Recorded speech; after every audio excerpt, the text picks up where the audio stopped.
Welcome to the deep dive. Today we're looking into a really disturbing case, Nikolas Prosper, a British teenager whose story, well, it goes from quiet kid to familicide and a plan for much worse. Yeah, it's heavy stuff. We've got a collection of sources here: Global News, Wikipedia, a YouTube transcript from Coffeehouse Crime, CTV News too. They lay out a pretty harrowing picture. Right, and our goal here is to guide you through what these sources tell us. We'll be unpacking the key details, the timeline, the unsettling insights they offer into his path. It's definitely complex and frankly upsetting, but the material gives us a window, helps us understand the layers presented in these reports. So let's get started. Okay, so Nikolas Prosper, he was 18 when the killings happened, 19 when he was sentenced, living in Luton, England. That's right, with his mom and his younger brother and sister. And they were the victims. His mother, Juliana Falcon, she was 48, his brother Kyle, 16, and his sister Giselle, who was only 13. The sources also mention his parents were divorced, separated when he was young. Yeah. And descriptions of Nicholas himself. The sources paint him as quiet, the big geeky, interested in computers, often seems sort of absorbed in his own world. Teachers apparently described him similarly, well-behaved, but, withdrawn, kept to himself. Exactly. There's also a mention in the material about an autism spectrum disorder diagnosis. Ah, okay. Yeah. But it's crucial, as the sources point out, the judge specifically stated this didn't stop him from understanding the nature of his actions. Right? Correct. That clarification is definitely in there. And this is where the sources really start charting a darker path. The internet looms large. Spending hours online every day. Many hours, yeah. And the material suggests that isolation, combined with all that time online, it sort of bred these really disturbing obsessions. Dark interests became perhaps a coping mechanism. And the online activities described, they're quite horrific, aren't they? Deeply unsettling. The sources mention him enjoying content involving children in truly disgusting ways, got him banned from sites, apparently. And this fascination also extended to animals, even corpses. And things really escalated in 2023. Dramatically so, according to the reports. Just countless hours engrossed in violent content, fixated on mass shootings, specifically mentioning Sandy Hook and Columbine. He wasn't just a passive observer, though, was he? The sources say he was actively searching for graphic images, reading detailed reports, joining forums. Forums that glorified these attacks, yeah. It wasn't just morbid curiosity, it seems strategic. Strategic? How so? Well, the sources indicate he was meticulously studying the logistics of past attacks, learning from what he perceived as mistakes, trying to plan a more, quote, effective massacre. Chilling. And this fueled a desire to, become infamous. Exactly, to outdo previous mass murderers. The material mentions him wearing a specific black and yellow outfit in online videos, mimicking shooters, explicitly stating he wanted to surpass their death tolls, achieve notoriety. And all this happened as he withdrew more and more from the real world. That's what the sources describe: pulling away from friends, family, spending time alone, becoming detached, showing little empathy. Plus, the practical stuff dropped out of education. Yeah, kicked out after failing A-levels, made little effort to go outside, lost his part-time job, really living in that online world. One source quotes someone describing him as having never had a moral compass and this forever hungry desire. Wow. So these dark fantasies, they weren't just fantasies for long. They started turning into actual plans. Over about a year, yes. The sources detail how they solidified. And the target became his old primary school, St. Joseph's Catholic in Luton. Correct. And the reason? Familiarity, apparently. He knew the layout, the routines. The sources stress he didn't seem to have a specific grudge against the school or anyone there. He just wanted to cause harm, indiscriminately. It seems so. His specific goal, laid out in the material, is just stomach-churning. Kill at least 34 people. 34? Why that number? To beat the Virginia Tech death toll. To become, in his mind, the most notorious mass killer of the 21st century. The planning details in the sources are deeply disturbing, too, posing as a parent to call the school. Yeah, asking about the schedule, mapping routines, scrutinizing the website, saving photos of kids and teachers. Collecting faces like they were targets, one source described it. He sketched classroom layouts, mapped them in notes, and that chilling detail scribbling, "kill all," next to a diagram. He even chose a specific date for this, didn't he? Friday, September 13th, 2024, believing the date itself would add to the notoriety. But first, he needed a weapon. Right, the gun. The sources mention a failed attempt first, trying to rob a dealer. In August 2024, yes, that failed. But then he forged a firearms license. The material goes into some detail, researching logos, signatures, paper types. And the dealer believed it? Apparently so. The dealer notified police, as procedures likely required, but the forgery was good enough that Nikolas wasn't arrested then. So with this fake license, He bought a 12-gauge double-barreled shotgun and 100 cartridges from a private seller, paid £650. This was on September 12, 2024, the day before the planned attack. Sources even mention footage of the meeting, him bringing the gun home, hidden. alongside all this planning, the sources bring up another really strange element. This fixation on Clementine. Yeah, the character from the Walking Dead video game. Oh. And it wasn't just, being a fan. It was much more intense. How so? The material describes it as quite troubling. Deeply. He apparently saw her as a real person, someone he had to protect, even avenge.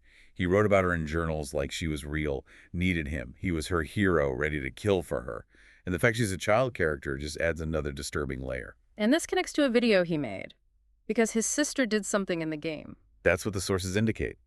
His sister Giselle made an in-game choice involving Clementine, and it apparently sent Nikolas into a rage, leading him to record this video. The quotes from it are quite something. Incredibly unsettling, saying his sister's face will be mutilated, calling himself the chosen one, chosen by Clementine, guided like Christians are guided by Jesus Christ, saying Clementine's content will be preserved, maximized.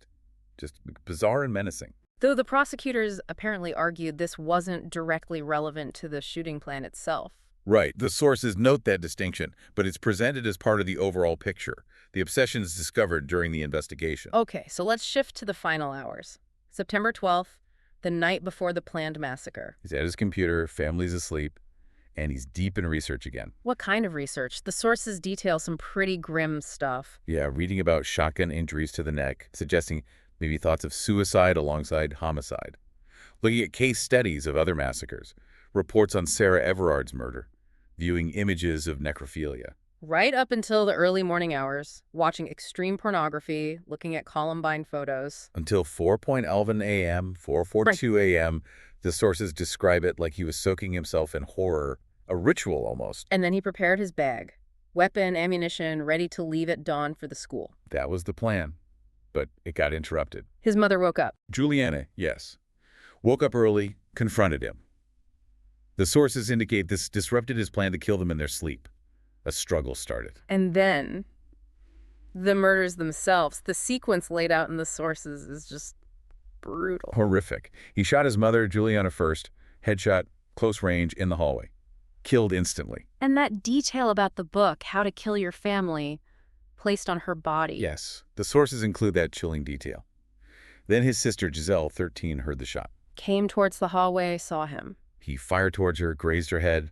She ran, tried to hide under a table in the living room, but he pursued her, shot her in the face. And his brother, Kyle, he was 16. Kyle ran to the kitchen, grabbed a knife. The sources say this angered Nikolas. Nikolas shot him in the chest and grabbed the knife himself. And stabbed him. Repeatedly. Over 100 times, according to the material. While Kyle was begging for his life, the sources detail wounds all over face, head, neck, torso, limbs. Just unimaginable violence. But Kyle still managed to get away. Briefly. Back to the hallway, despite those injuries. But Nikolas followed and killed him there. Another gunshot to the head, close range. The sources note 7 cartridges fired inside the flat, reloading at least twice. And neighbors heard things. Yeah, shortly after 5 a.m. Shouting, fighting, banging. One neighbor heard specific sounds: banging, ruffling, a boy groaning, then a gunshot sound. That prompted the 999 call around 5:29 a.m.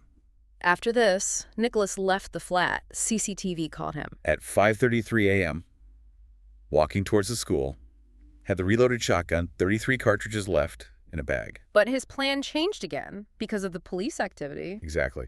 Lots of police. Plus, he realized it was still too early for the school to be open, so he hid in a wooded area for over 2 hours. What did he do while hiding? The sources say he shared that Clementine video online then, 6:22 a.m. Got rid of 2 phones, apparently thinking it would protect some online contacts, described as pedophiles he spoke to on X. And he abandoned the bag with the gun and ammo in a bush. Then he just gave himself up. Around 7:55 a.m., yeah. Left the woods, flagged down a police car, seemed to believe his plan was totally foiled. Schools would be locked down. The arrest details. Blood on his hands, clothes, glasses. That's what the officers noticed. Yeah. And he kept saying, "It's not a murder." His demeanor afterwards described as calm, collected, almost proud. Chillingly so, according to one source. No emotion, no panic. Disappointed the school plan didn't happen, asking police if schools were locked down. And the investigation uncovered those indecent images of children on his phone, too. Hundreds of them. But the sources state he wasn't charged for those, given the extreme severity of the murders and the planned attack. Then the legal process began, his first court appearance, quite dramatic with his father's outburst. September 16th, 2024. Yeah, his father, Ray, yelling, "I still love you, son. It's not your fault, okay?" Very raw moment captured in the sources. The trial itself was delayed a few times. It was. But eventually, February 24th, 2025, he pleaded guilty. 3 counts of murder, plus the firearm charges. And even in prison, the sources mention writings, conversations, expressing regret about not killing more people. Yes. Regret that the school massacre didn't happen, not remorse for the murders committed. It's deeply disturbing. Sentencing was March 19th, 2025. Justice Fee McGrubb. He didn't want to attend initially. Refused, but the judge ordered him to be there. And the sentence. Life imprisonment. Minimum term of 49 years. How was that received? The sources mentioned some reaction. Mixed. It was referred to the Attorney General under the unduly lenient sentence scheme, basically, questioning if it was long enough. A shadow justice minister commented on that, given the scale of the planned attack, but the local police and crime commissioner supported the sentence. So stepping back from the grim details, Yeah. looking at all this information from the sources, how does it help us, or you listening, make sense of it all? Well, I think digging into the details like this, as tough as they are, takes you beyond just a shocking headline. The sources offer a reported narrative, a path, however disturbing, that led to this point. It helps contextualize something that feels almost incomprehensible otherwise. And it certainly raises massive questions based on this material. How does someone described initially as quiet, capable, go down this path? The sources point so strongly towards isolation, that dark online world. Right. What does this case, as presented here, suggest about the potential dangers of that kind of unchecked withdrawal, especially balanced against, the internet being essential for connection and knowledge, too? It's a complex picture. And the fact that family, teachers, they noticed changes. Mental health help was suggested, but he resisted. The sources highlight that. Which points to that huge challenge, doesn't it? How do you intervene effectively when someone actively pushes help away? It's a painful question raised by the accounts. And above all, the human cost. The sources make sure we remember the victims. Juliana, the mother, living for her kids, possibly even a hero for disrupting the wider plan. Kyle, 16, remembered as nice, confident, welcoming, a future stolen. And Giselle, just 13, a beautiful soul, a model pupil according to her teachers, killed by her own brother, someone she should have trusted implicitly. It's devastating. This deep dive through the sources really maps out a terrifying journey, from quiet interest to deep online radicalization, meticulous cold planning, and then just horrific violence, ending in a long sentence but leaving so many questions hanging. Definitely. And maybe a final thought for you to consider, based on all this material we've looked at. This case, as the sources lay it out, is such a stark example of how dangerous obsessions can fester in isolation, especially when fueled by dark online content. It makes you wonder, what responsibility does society have? What tools do we even possess to spot and intervene when someone's spiraling like this, particularly if they refuse help? What other unseen threats might be lurking out there in the digital corners just a click away? It's a lot to think about.